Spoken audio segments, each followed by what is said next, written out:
Sell me this pen. We get asked this in interviews. Why? They want to see how you handle it. Do you flap? Well, this pen is amazing. It's made from recyclable material, blah, blah, blah, blah, blah. Or do you take a pause? Do you take a breath? Do you go into discovery mode? But this week's podcast isn't about that. We already know that, right? Sell me this pen. It's about asking questions. What I want to uncover is, what is this question truly about? Why do they care if you flap? Why do they want to see if you're going to flap and go into crazy sales mode? This pen is amazing. It does this, it does that. Because what is sales? Sales is all about control. And I'm not talking about controlling behavior. I'm talking about sales. And when you flap, you're not in control. So let's break it down. Them saying, sell me this pen, they want to know if you can keep control when they've put the pressure on. Now, that feeling you get when someone puts you on the spot, sell me this pen, happens in sales all the time. Just spoken to your competitor. They do the exact same thing as you, but they're a lot cheaper. We're going to go with them. Too expensive. We haven't got budget. Give me a shout next quarter. All of those statements, including sell me this pen, give you that same sinking feeling, don't they? And then you start flapping about. You start scrambling for answers. Now, sell me this pen. You can learn this. You've seen my previous videos, probably a lot of you, and you've seen other videos out there what this is about. But we really need to apply this in sales, because in your day-to-day job, because if you just go off the premise, someone says, sell me this pen, and well, okay, before I do that, I'd like to know a couple of things. How often do you use a pen during a day? What do you use it for? Etc., etc. And you go into discovery mode. If I then say, sell me this phone, you might start flapping. If I then say, I've just spoken to your competitor, they do the exact same thing and they're much cheaper, I'm going to go with them, you might start flapping. You need to understand how to translate sell me this pen, those skills, into day-to-day sales objections. And to do that, you need to understand that the premise of sales is about control. That is what it's about. You keep control of a deal, you're in control of your destiny. You lose control of a deal by flapping, that deal's not coming in and you're just stepping close to the exit door, right? Let's put this into action. I've just spoken to your competitor. You know what, Neil? They do the exact same thing as you. That's just much cheaper. I'm going to go with them. Look at the difference in response. Wait. You don't want to go with them. I'll tell you why. Because they claim they can do this, but in reality, they can't do that. And they claim they can match us on this, but we know that they can't do that. And our customers love us. I've already lost control. What are they hearing? They're just hearing a desperate salesperson trying to keep hold of a deal that they thought was coming in, but as soon as they've been hit with a roadblock, they've panicked. You've gone into panic mode at the first sign of a roadblock you feel you can't overcome. Now, how should you respond? Neil, just spoken to your competitor, your direct competitor.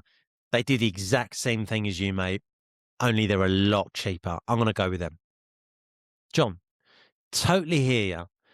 Quick question. If they do the exact same thing as us, but for a fraction of the price, don't you think we'd be out of business? You're keeping control of this conversation because John's just come to you out of the blue and gone, listen, spoken to your competitor, they're cheaper, we're off. Fine. Apparently they do the exact same thing though, John, which begs the question, if they're so much cheaper, why, and they're doing the same job as us, why are we the market leader? Shouldn't they be? Shouldn't we be out of business? You're keeping control, right? Keep calm, keep control. You're too expensive. Sure. Absolutely fine. Just curious, compared to what? Just so I'm on the same page as you. Too expensive compared to what? Just expensive. Okay, cool. Or, okay, sure. What else? Right? What are you telling them? You're not fazed by too expensive. Yeah, sure. What else? Yeah, that's great. We hear that all the time. Yeah, we're too expensive. Okay, cool. What else? Have you got any other gripes? Does it do what you need it to do from a product standpoint? Yeah. Okay. So now we've isolated the objection. Great. Now we can deal with it. But if you go into, well, is it too expensive, Neil? Well, we can take the price down if, you do this, and or maybe if you do that, and I can move price on this and move price on that. Forget all that. Too expensive. Okay, cool. What else? What else you got? You ain't going to hurt me with too expensive. I know that our product solves your problem. So don't think you've got the cards. I'm in control here. Okay, it does solve a problem from a product standpoint, but Neil, it is still too expensive. All right, no problem.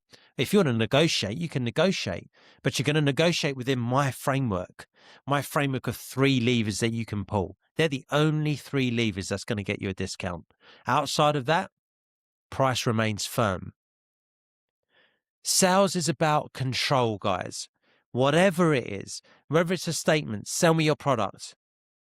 Sell me this pen. All right, I've got 30 seconds. Tell me everything about yourself. Don't go into, well, we do this, we do that, we provide X, Y, and Z.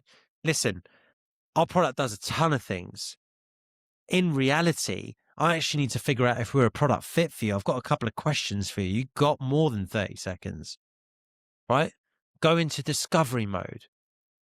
You want to hit those objections with a question. You want to hit those roadblocks with a question. That's how you keep control. If you go into flat mode, you've got no control, and then you've got no chance for that deal. I hope that makes sense, guys, right? Sell me this pen. What is it about? If you understand the premise of what that question is truly about, rather than just learning the answer to sell me this pen, so if it comes up in an interview, I can sound really cool and go into discovery mode. Are you doing that with all the other objections though? Yeah. Why are you doing that? Once you understand why this question's asked, and you understand that they want to see how you're going to respond, because they want to know if you can keep control in highly pressurized sales situations, then you can apply it to the whole of sales. Because if you understand the premise that sales is about control, and you need to keep control throughout the process, then that will be your default go-to mode, and your sales will skyrocket. And this can apply to everything. Oh, does it do this? Does it have that feature? Does it have that? Listen, we have a ton of features, John, and I can go down a rabbit hole with you around features, but I'll probably be here all day. The main premise I want to show you is, you told me at the start of this call your problem was X, Y, and Z. And what I've showcased to you just now solves exactly that. Now, absolutely fine to go through features after setup stage. You'll get your own customer success manager, and they'll show you how to get the absolute maximum out of the system. So instead of eking out an extra 25% towards your target, which we've already highlighted today, you might get an extra 35% beyond target next year with our extra features. But for now, we need to focus on the main problem. And to do that, we need to do X, Y, and Z. Does that sound good to you? Great. Control, get them back on.